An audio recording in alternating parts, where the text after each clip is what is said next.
Students, बहुत सारों को अल्काइल ग्रुप ही नहीं पता है कि अल्काइल ग्रुप क्या है।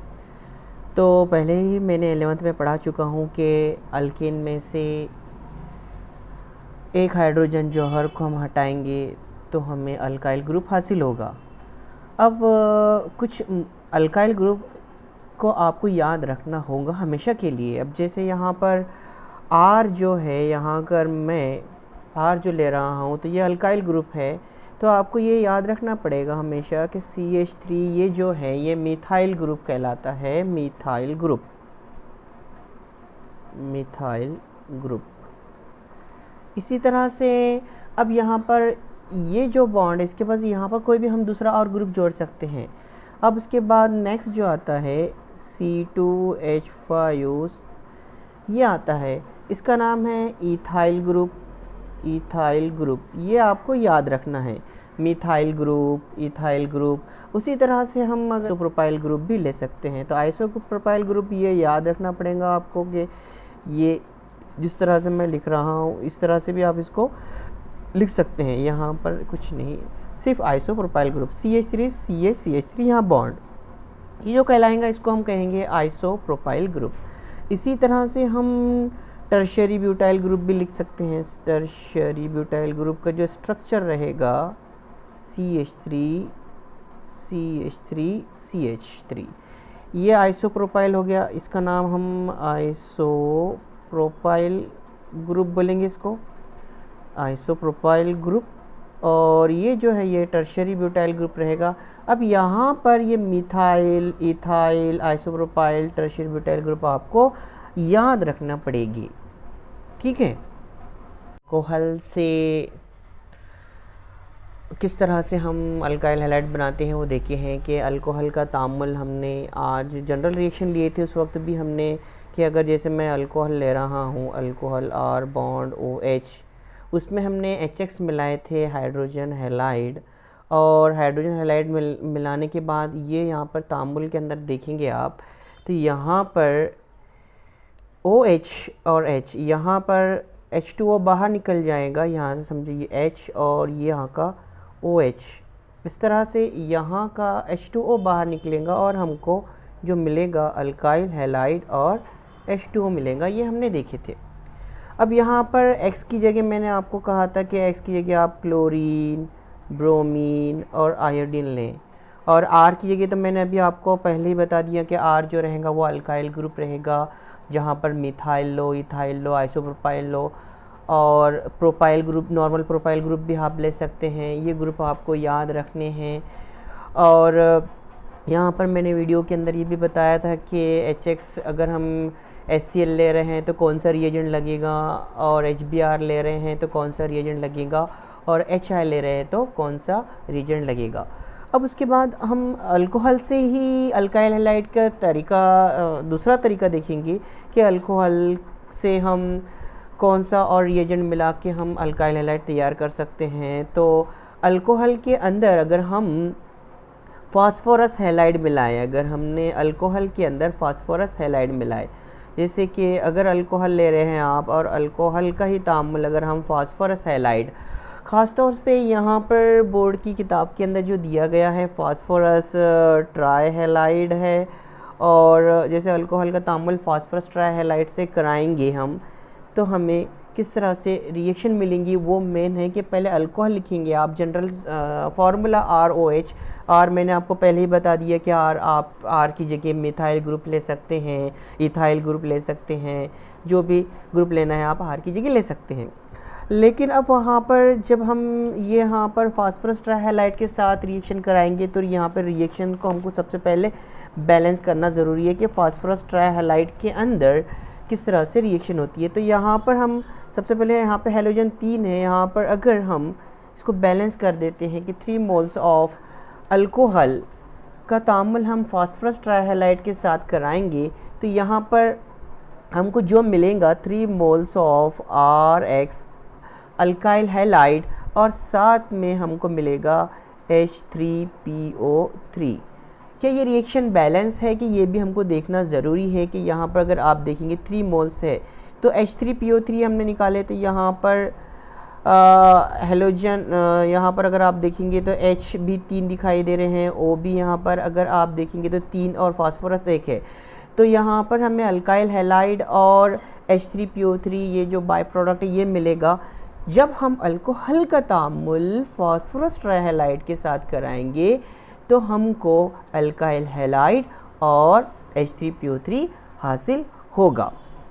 ठीक है, अब उसके बाद सवाल ये आता है कि यहाँ पर x की जगह हम क्या लें, है ना। x की जगह वही पहले के जैसा, अगर हम x की जगह यहाँ पर क्लोरीन, ब्रोमीन, आयोडीन ये ले सकते हैं। फ्लोरीन क्यों नहीं ले सकते हो मैं बाद में बताऊंगा आपको। फ्लोरीन तो आप मैं यहाँ पे क्लोरीन, ब्रोमीन और आयोडीन ही ले रहा हूँ।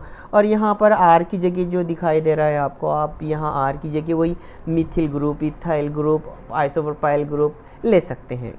ठीक है, अब यहाँ पर अब x की जगह आप यहाँ क्लोरीन, ब्रोमीन, आयोडीन लेंगे तो रिएक्शन किस तरह से होगी वो भी आपको मालूम होना चाहिए। कि जैसे अगर मैं यहाँ पर ले रहा हूँ कि अल्कोहल का तामुल अगर मैं करा रहा हूँ, अल्कोहल का तामुल फास्फोरस ट्राइहैलाइड, अगर मैं क्लोरीन ले रहा हूँ फास्फोरस ट्राइहैलाइड के साथ ले रहा हूँ, कर रहा हूँ, तो हमको क्या मिलेगा वही सेम कि यहाँ पर जो रिएक्शन होंगी यहाँ पे 3 मोल्स जो कि वो लेंगे और R। तो अब यहाँ पे R जो लेना है आपको, यहाँ पे अगर फर्स्ट करो मैं R की जगह यहाँ पे मैं R नहीं लेते हुए यहाँ पर मैं C2H5 ले रहा हूँ, इथाइल ग्रुप, तो ये हो जाएगा इथाइल अल्कोहल। और इसका जो तामुल है PCl3 यहाँ पर, तो PCl3 जो है फास्फोरस ट्राइहैलाइड है। जब हम अल्कोहल का तामुल फास्फोरस ट्राइहैलाइड के साथ कराएंगे तो हमें 3 मोल्स, अब यहाँ पर मैंने R की जगह C2H5 लिया हूँ तो यहाँ पर आपको R की जगह C2H5 लेना है। X की जगह यहाँ पर आप देख रहे हैं, यहाँ पर X जो लिया हो मैंने क्लोरीन लिया है, तो यहाँ पर भी आपको यहाँ पर क्लोरीन ही लेना पड़ेगा और जो बाय प्रोडक्ट मिल रहा है वो H3PO3 होगा।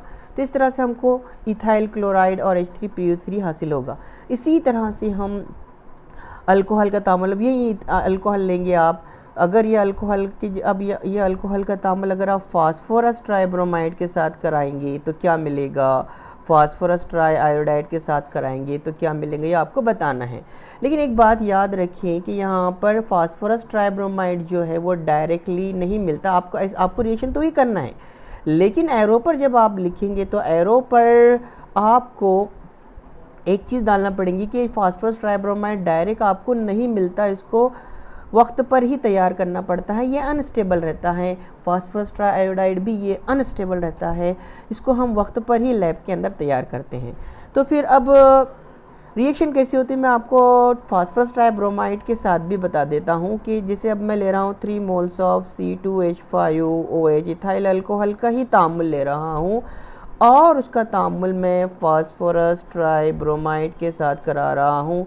तो एरो पर आपको लिखना है कि ये फास्फोरस ट्राइब्रोमाइड जो हासिल होगा आपको सुर्ख फास्फोरस का तामुल ब्रोमीन से कराने पर, यानी कि अगर आप सुर्ख फास्फोरस लेंगे, रेड फास्फोरस का तामुल अगर आप ब्रोमीन के साथ कराएंगे तो आपको फास्फोरस ट्राइब्रोमाइड मिलेगा। तो आपको एरो पर लिखना पड़ेगा कि फास्फोरस ट्राइब्रोमाइड जो है इसका तामुल फास्फोरस का तामुल ब्रोमीन से कराएंगे तो हमको PbR3 मिलेगा। अब रिएक्शन वही सेम कैसा, फिर वही लिखेंगे हम यहाँ पर कि C2H5 3 मोल्स C2H5। अब यहाँ पर ब्रोमीन है तो यहाँ पर हम आ जाएगा, हमको लिखना पड़ेगा ब्रोमीन और साथ में जो बाय प्रोडक्ट है वही मिलेगा H3PO3 यानी इथाइल ब्रोमाइड मिलेगा। इसी तरह से हम फास्फोरस ट्राइआयोडाइड के साथ भी रिएक्शन करते हैं, तो आपको फास्फोरस ट्राइआयोडाइड के साथ खुद बताना पड़ेगा कि फास्फोरस ट्राइआयोडाइड के साथ रिएक्शन इथाइल अल्कोहल की किस तरह से होती है, लेना वही पड़ेगा आपको। लेकिन फास्फोरस ट्राइआयोडाइड का जो भी आप जब लेंगे तो यहाँ पर एरो पे लिखेंगे रेड फास्फोरस और ब्रोमीन नहीं लिखेंगे। अब आयोडीन हासिल करना है तो आपको यहाँ पे आयोडीन लिखना पड़ेगा। तो इस तरह से हम अल्कोहल का तामुल फास्फोरस ट्राइहैलाइड के साथ बता सकते हैं। इसी तरह से हम अल्कोहल का तामुल अगर आप देखेंगे तो फास्फोरस पेंटाहैलाइड के साथ भी हम उसका तामुल बता सकते हैं कि फास्फोरस पेंटाहैलाइड के साथ इसका तामुल किस तरह से होगा। रिएक्शन भी बहुत आसान है। यहाँ पर जैसे मैं अल्कोहल लिख रहा हूँ, जनरल रिएक्शन बता रहा हूँ मैं आपको। अल्कोहल का तामुल हम अगर फास्फोरस पेंटाहेलाइड के साथ करेंगे तो जो रिएक्शन होंगी सिंपल में R बॉन्ड Cl, यानी कि यहाँ का OH ग्रुप हट जाएगा और वहाँ पर एक क्लोरीन लगेगा। रिएक्शन इसी तरह से होती है। अब उसके बाद जो और हमको बाय प्रोडक्ट हासिल होगा, ये हाइड्रोक्लोरिक एसिड हासिल होगा साथ में, और साथ में हमको POCl3 ये भी हासिल होगा। अब रिएक्शन बैलेंस है कि नहीं ये भी देखना ज़रूरी है। अब यहाँ पर OH हट गया और OH की जगह हमने क्या लगा दी, यहाँ पे क्लोरीन लगा दिए। तो यहाँ पर ये ROH का तामुल, अल्कोहल का तामुल हम PCl5 के साथ कराएंगे तो हमको अल्काइल क्लोराइड हासिल होगा और साथ में HCl और POCl3 हासिल होगा। ये जनरल रिएक्शन है। अब आप R की जगह सेम वही तरीका यहाँ पे हिट दे देते हैं। अब R की जगह यहाँ पर आप वही मिथाइल लो, इथाइल लो या फिर आइसोप्रोपाइल ग्रुप लो। मैं यहाँ पर फर्स्ट करूँ, मैं यहाँ पर आपको एक ही रिएक्शन बता रहा हूँ।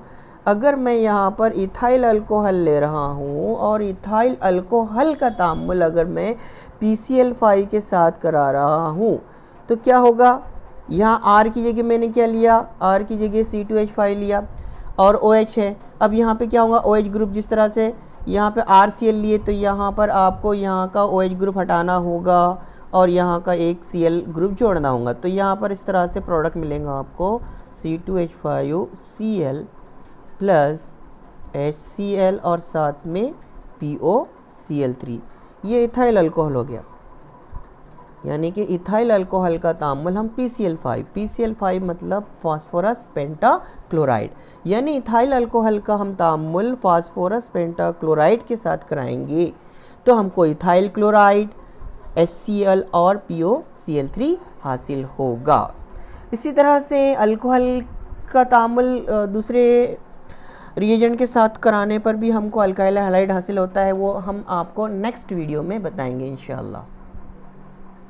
अस्सलाम वालेकुम स्टूडेंट्स, आज हम अल्काइल हैलाइड के नोमेनक्लेचर के बारे में पढ़ेंगे।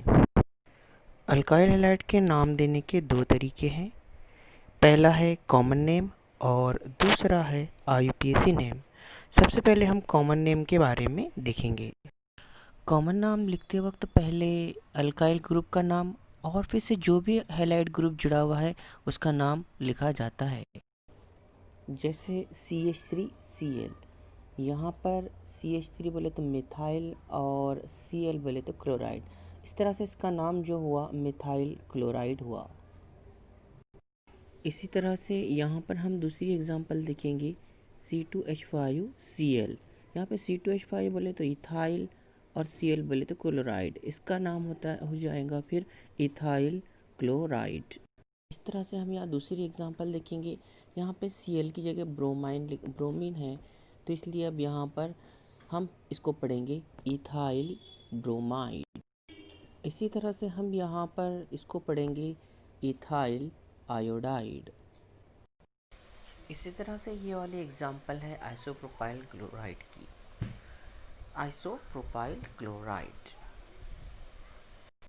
अब यहाँ क्लोरीन की जगह हमने ब्रोमीन लिख दी है, इस तरह इसका नाम हो जाएगा आइसोप्रोपाइल ब्रोमाइड।